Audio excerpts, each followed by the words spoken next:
Assalamualaikum warahmatullahi wabarakatuh. Pagi teman-teman, gimana kabarnya hari ini? Semoga kalian semua dalam keadaan sehat dan tentunya semangat.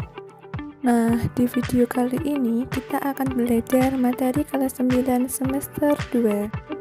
Materinya yaitu pengembangan pusat-pusat keunggulan ekonomi bagi kesejahteraan masyarakat Indonesia.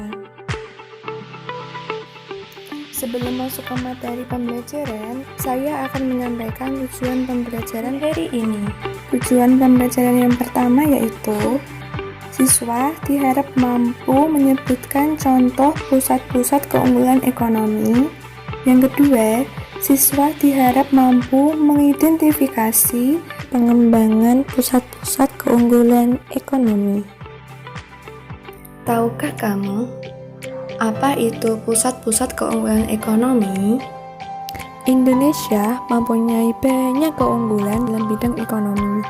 Keunggulan ekonomi yang dimiliki oleh Indonesia dapat menjadi potensi serta peluang bagi kesejahteraan masyarakat Indonesia. Jadi, keunggulan ekonomi yaitu kualitas sumber perekonomian berupa kekayaan alam dari suatu negara yang dapat berpotensi untuk dijadikan sebagai mutu dalam mengembangkan sektor ekonomi dengan tujuan atau peluang bagi kesejahteraan rakyatnya.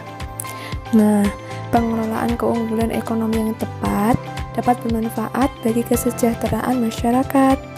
Untuk mengetahui apa saja keunggulan ekonomi yang dimiliki Indonesia serta pengaruhnya bagi kesejahteraan masyarakat, marilah kita ikuti pembahasan berikut dengan penuh semangat.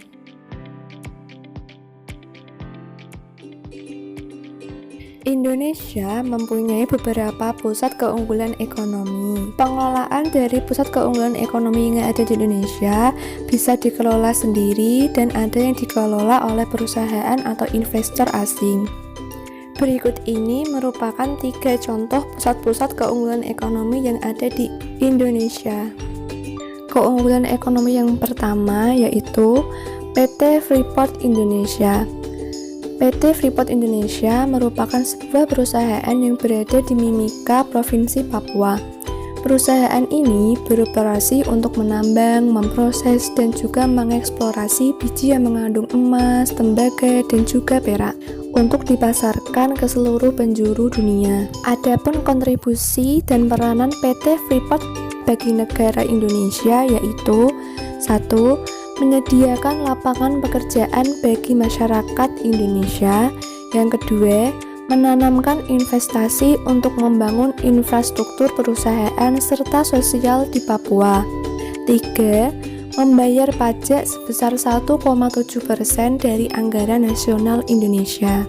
Keunggulan ekonomi yang kedua yaitu PT MN, Perusahaan Tambang Minyak Negara. PT MN merupakan sebuah perusahaan yang mengolah minyak mentah menjadi produk petroleum yang bisa langsung digunakan maupun produk-produk lainnya yang menjadi bahan baku bagi industri petrokimia yang siap digunakan seperti bensin, solar, minyak diesel, dan minyak tanah. Indonesia mempunyai 8 perusahaan yang berkaitan dengan operasi kilang minyak. Ini merupakan peta persebaran kilang minyak yang ada di Indonesia. 1. Kilang minyak Pangkalan Brandan. Kilang minyak ini merupakan kilang minyak pertama yang ada di Indonesia. Kilang minyak ini terletak di Kabupaten Langkat, Sumatera Utara, yang didirikan oleh Belanda pada tahun 1892. Kilang minyak yang kedua terletak di Riau. Kilang minyak ini disebut dengan kilang minyak Dumai. Kilang minyak yang ketiga terletak di Sumatera Selatan yaitu di daerah Palembang, dekat Sungai Musi. Keempat yaitu kilang minyak Balongan yang terletak di Indramayu, Jawa Barat. Kilang minyak yang kelima terletak di Cilacap. Kilang minyak ini merupakan kilang minyak terbesar yang ada di Asia Tenggara. Kilang minyak yang keenam terletak di daerah Cepu, Jawa Tengah. Kilang minyak yang ketujuh terletak di Balikpapan, Kalimantan Timur.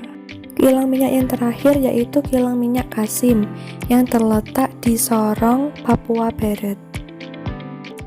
Keunggulan ekonomi yang ketiga yaitu batik Nusantara. Batik merupakan salah satu hasil kerajinan ekonomi kreatif Indonesia yang memiliki ciri khas serta motif yang sangat cantik. Batik yaitu sebuah kain bergambar yang pembuatannya secara khusus dengan menuliskan atau melukiskan malam akan mempunyai kekhasan motif yang unik. Sejak tanggal 2 Oktober 2009, batik telah diakui oleh UNESCO sebagai keunggulan ekonomi yang termasuk ke dalam warisan budaya Indonesia yang memiliki nilai seni tinggi sehingga dapat menembus pasar internasional.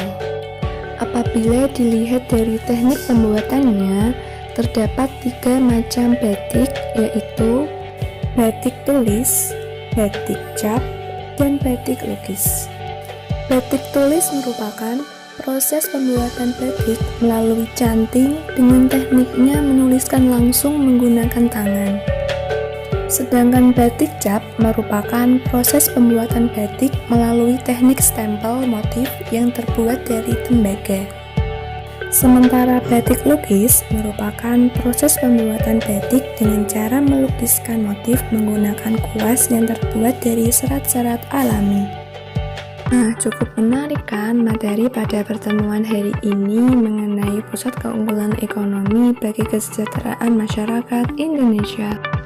Semoga ilmu yang telah kita pelajari dapat bermanfaat di kemudian hari. Terima kasih teman-teman. Sekian dari saya. Sampai jumpa kembali. Wassalamualaikum warahmatullahi wabarakatuh.